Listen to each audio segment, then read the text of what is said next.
साथीहरु यो भिडियो चाहिँ मेरो दशैं भन्दा एक हप्ता अगाडिको भिडियो थियो। मैले चाहिँ घरहरु यसरी सबै कपडाहरु धोइधाइ पारेर सुकाएँ। साथीहरु एउटा दक्षिणामा चाहिँ मुसाले पाल पनि पारिसकेको छ। अनि त्यो दिन चाहिँ मज्जाले घाम लागेको थियो। त्यही भएर मैले राम्रोसित माथि छतमा गएर यो भिडियो बनाएँ। साथीहरु मलाई चाहिँ एक्लै काम गर्न गाह्रो भएको भएर एउटा साथी पनि बोलाएर ल्याएको थिएँ साथीहरु। अनि यो भिडियो चाहिँ भोलिपल्टको थियो। भोलिपल्ट मैले यो सरसफाइको सामान यो किचनदेखिको लिएर सबै सुकाएँ, जुत्ता चप्पल पनि सुकाएँ। अनि त्यसपछि यो जमरा राखेको भिडियो चाहिँ पर्सिपल्टको थियो।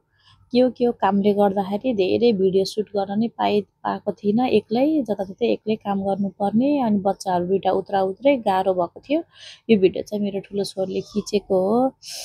अनि मैले चाहिँ साँझ हाम्रो चाहिँ यो जमरा राख्ने दिन चाहिँ दुतियाको जुन हेरेर राख्ने चलन छ के हाम्रो जमरा राख्ने चाहिँ।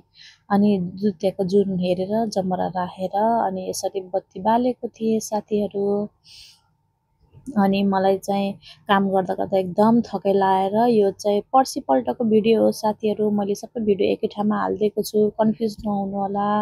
यो चाहिँ भोलिपल्ट यो जमरा राखेको भोलिपल्टको भिडियो हो। एकदम के भएर कमजोर फिल भएर अनि मैले रोस्ट गराउने सोचेर अनि छोरीहरुलाई पनि धेरै बध्यो के यसरी रोस्ट बनाएर खान नदिएको। अनि छोरीहरुलाई पनि साह्रै मिठो लाग्ने, मेरो श्रीमानलाई नि मिठो लाग्ने, मलाई पनि मिठो लाग्ने भएर मैले चाहिँ यसरी रोस्ट पनि बनाएँ साथीहरु। अनि रोस्टसित खान भनेर यसरी टमाटरको अचार पनि पिसे मैले। यो अचारमा चाहिँ मैले डल्ले खुर्सानी नुन त राख्नै पर्यो, कागती पनि निचारेको साथीहरु, टिमुर पनि राखे। टमाटरलाई चाहिँ मैले पानीमा उमालेको है। अनि यसरी तातो रोस्टसित खाँदा चाहिँ साह्रै मिठो। यो कस्तो तातो भएर अनि समात्न पनि नसकेर मैले त्यही खसालिदिएको के साथीहरु, यो ट्राई गर्छु भनेको। अनि कागतीको रसको यति मिठो स्वाद आयो।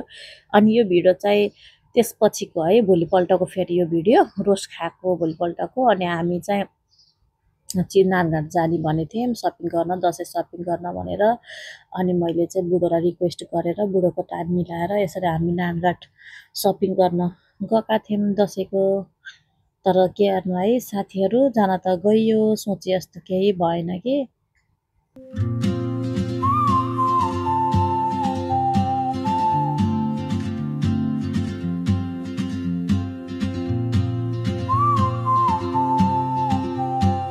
म चाहिँ नानघाट पनि पुगिसके साथीहरु। कति मज्जाको घाम लागेको थियो के, मौसम चाहिँ एकदम राम्रो थियो।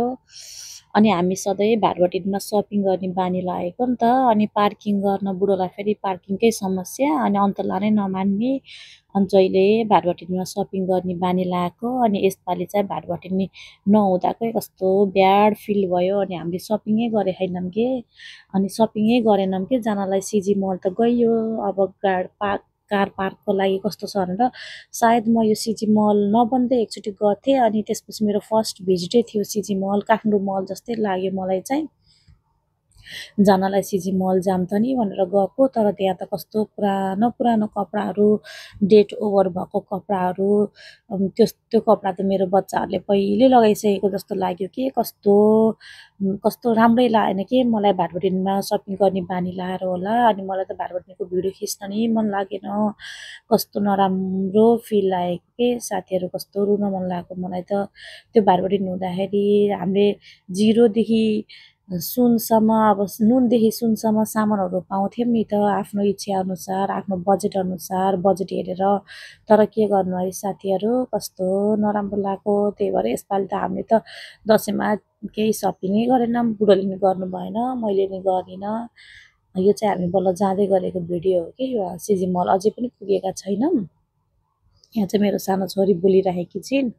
मलाई चाहिँ एकदम रंग लागिरहेको छ कि यो नानी बोलेको बेलामा चाहिँ। अनि भिडियो के काट गरेर मेमोरी हुन्छ भनेर मैले यतिकै राखेको छु। यहाँ चाहिँ मेरो छोरी गफ गर्दै गर्दै हिँडिन्छ। मेरो ठुलो छोरी चाहिँ पछाडि के खाँदै हिँडिन्छिन् के। यिनको फेरि मुखै खाली हुन्न ठुलो छोरीको फेरि। खाइ गर्नु पर्छिन्।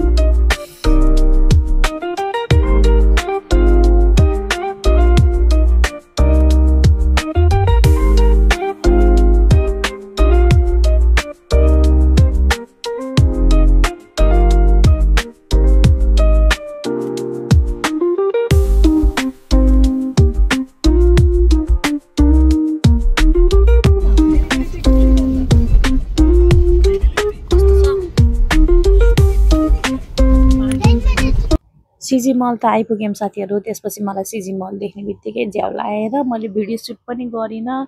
अनि कस्तो के कस्तो कन्फ्युज भएको के यहाँ चाहिँ कहिले नआएको भएर होला, कस्तो कस्तो फिल भएको के मलाई। अनि त्यसपछि हामी माथि त गयौँ तर के पनि किनेनौँ के साथी। वास्तवमा भन्नुपर्दा हेरौँ अलिकता कस्तो डेट ओभर भइसक्यो, बच्चाको कपडा के डेट ओभर भइसक्यो जस्तो लाग्यो। अनि त्यसपछि हामी त्यहाँ छोडेर जाम्बो खाजा खान भनेर अनि डाइरेक्ट भेटघाटमा आयौँ। अनि हाम्रो भेटघाटमा आइसकेपछि बच्चाहरूलाई मोमो ल्याइदियौँ। हामी चाहिँ त्यही तासै हो खान जाने, त्यहाँ तास खायौँ साथी।